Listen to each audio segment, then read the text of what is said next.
kaya, good morning sa inyo.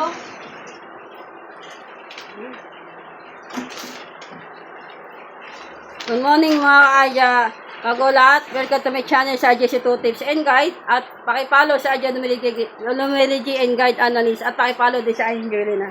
Good morning mga kaya. Good morning din sa aking mga followers abroad, OFW.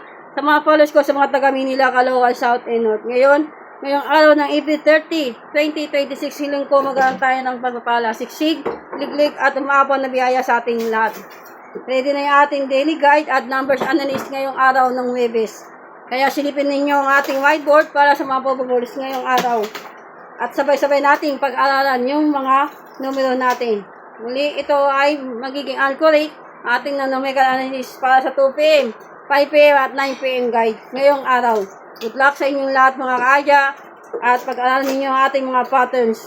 Muli, ito ay para sa educational purpose lamang. Ang aking analysis ay base sa thread, kaya minsan ay hindi ito agad lumalabas sa unang draw o kaya sa pangalawang draw mga kaya. Ito mga numero na ito ay bunga ng ating analysis.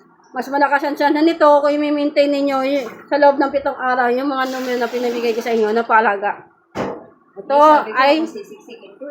Ito ay pababours lamang at play responsibility mga kaadya.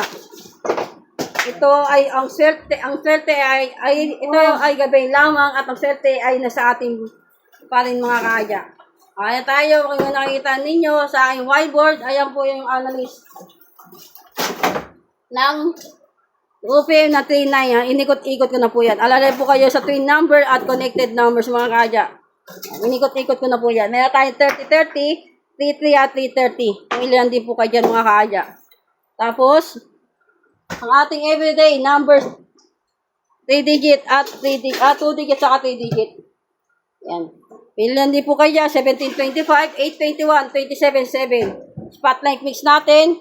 Ito naman yung 3 digit natin. Alalay kayo sa trio. Yan. Babalik ang 6, 7, 8. Kaya tayo. Tapos ito naman ang ating main focus.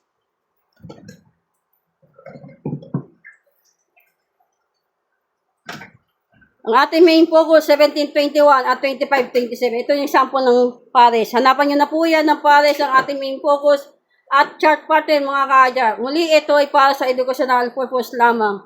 Okay na tayo. Hanapan nyo na po yan ng pares. Pwede yung mga birthday ninyo, birthday ng anak ninyo, ng asawa ninyo, o anniversary ninyo, pwede yan. Basta hanapan nyo na po yan ng pares. Kaya tayo at 9 p.m. guide na 6:14, pwedeng 4:16. Yan, tingnan niyo po kayo dyan mga kaadya. At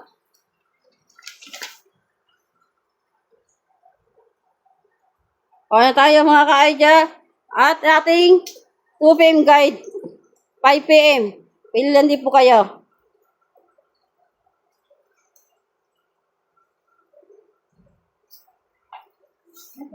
Kaya tayo mga kaadya.